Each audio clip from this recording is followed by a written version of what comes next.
نحمده ونصلي ونسلم على رسوله الكريم اما بعد فاعوذ باللہ من الشیطان الرجیم بسم اللہ الرحمن الرحیم باب السنن و فضائلها سنتیں اور اس کے فضائل الفصل الاول پہلی فصل یہاں پر اس باب میں وہ سنتیں بیان کی جائیں گی جو ہم نماز سے پہلے پڑھتے ہیں، نماز سے پہلے یا نماز سے بعد میں جو سنتیں پڑھی جاتی ہیں وہ بیان ہوں گی۔ سنت کی دو قسمیں ہیں، ایک سنت مؤکدہ، ایک سنت غیر مؤکدہ، اور سنت مؤکدہ کو روایت بھی کہا جاتا ہے۔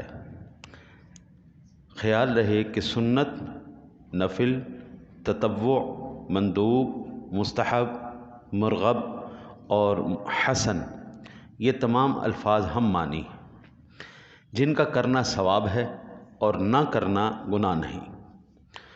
بعض سنتیں مؤکدہ ہیں جو حضور نبی اکرم صلی اللہ علیہ وسلم نے ہمیشہ پڑھی، اور بعض سنتیں غیر مؤکدہ ہیں جو حضور نے کبھی کبھی آپ نے پڑھی۔ حدیث پاک سے ہمیں یہ معلوم ہوتا ہے کہ کل قیامت کے دن جس بندے کے فرائض میں کمی ہوگی، اللہ سنت اور نوافل کے ذریعے ان کو پورا فرمائے گا۔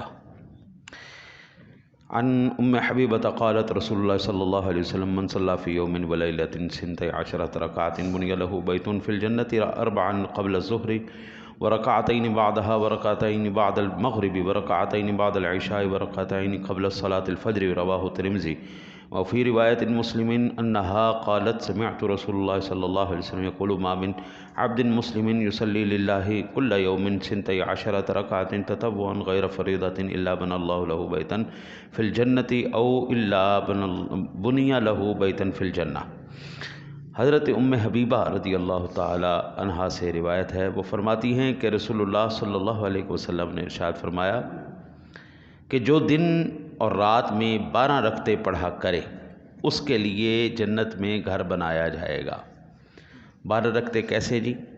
4 ظہر سے پہلے، ظہر سے پہلے کی 4 سنتیں مؤکدہ، 4 ظہر سے پہلے اور 2 ظہر کے بعد، اور 2 رکعتیں مغرب کے بعد اور 2 رکعتیں عشاء کے بعد، اور 2 رکعتیں فجر سے پہلے، یعنی سنتیں۔ یہ وہ سنتیں ہیں جو سنتیں مؤکدہ ہیں، ظہر سے پہلے بھی، مغرب کے بعد بھی، عشاء کے بعد بھی، اور فجر سے پہلے بھی، اللہ آپ کی خیر کرے۔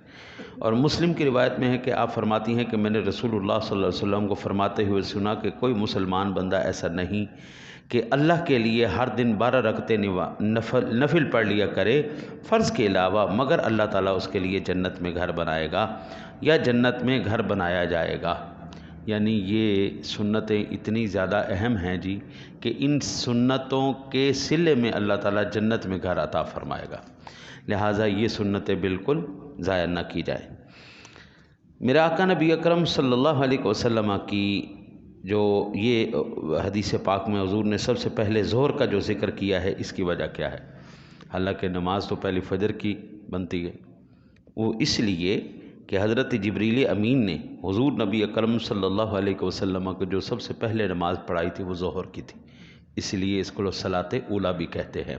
اس لیے حضور نبی اکرم صلی اللہ علیہ وسلم نے ظہر کا ذکر پہلے فرمایا۔ اپنا فجر کی سنتوں کے بارے میں علماء کے 2 موقف ہیں۔ ایک علماء کا موقف ہے کہ یہ واجب ہے، سنتیں جو ہے یہ واجب ہے۔